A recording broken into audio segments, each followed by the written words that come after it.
dalam keadaan darurat, ibadah sholat ialah ibadah yang sangat penting, ya, penting untuk kita.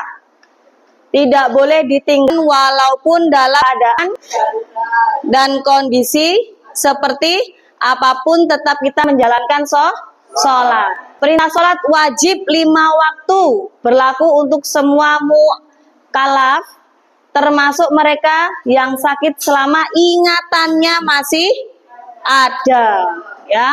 Orang yang sakit mungkin mengalami kesulitan ketika melaksanakan sholat. Sebab itu Allah dan Rasulnya memberi keringanan, memberikan rukhsah sesuai dengan kondisi masing-masing.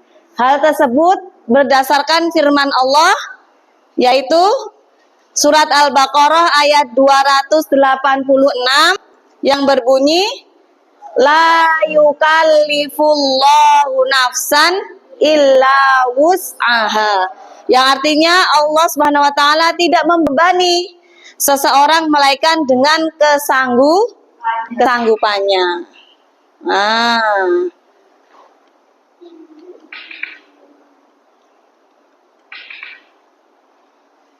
Nah, itu begitu pentingnya sholat dalam Islam, sehingga dalam keadaan bagaimanapun seseorang tidak diperkenankan untuk meninggalkan sholat.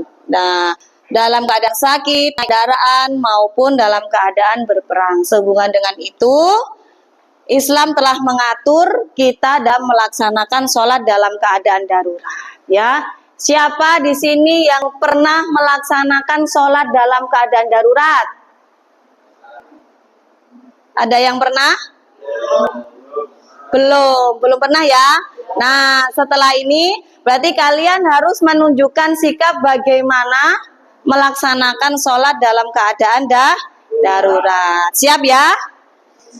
Insya Allah. Oke, kita lanjutkan. Nah, ini singkatnya, sholat dalam keadaan darurat itu bisa dengan duduk, berbaring, terlentang. Nah, ini dalam keadaan duduk.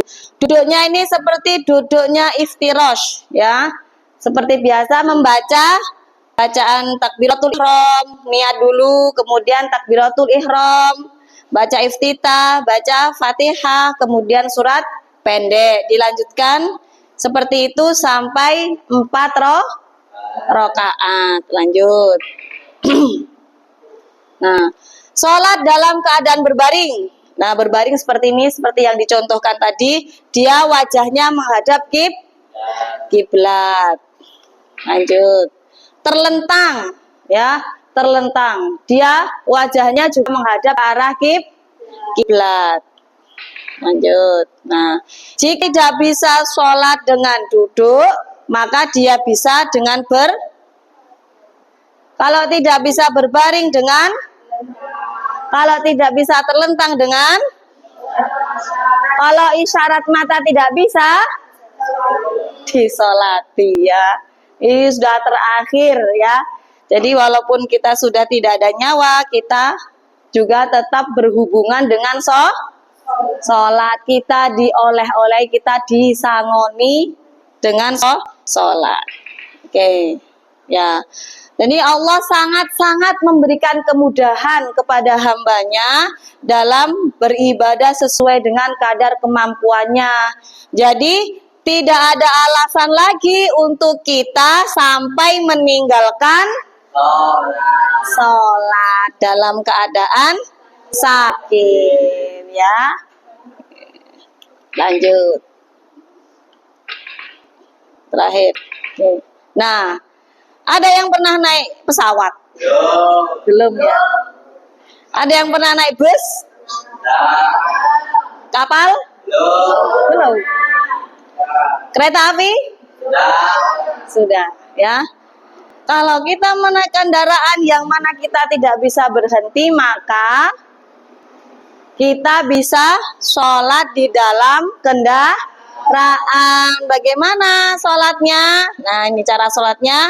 Kalau tidak ada air tadi bisa dengan tayamum, kemudian niat sholat dan duduk searah dengan lajunya kendaraan. Bu, kalau tidak bisa dengan lajunya kendaraan, ya semampunya. Yang penting tidak meninggalkan sholat. Oke.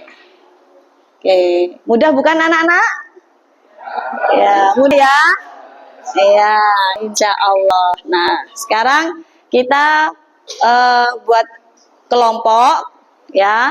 Kita akan buat kelompok mendiskusikan bagaimana kita akan memperdalam lagi tentang sholat dalam keadaan darurat. Silakan membentuk kelompok, dimatiin dulu. Silakan melingkar.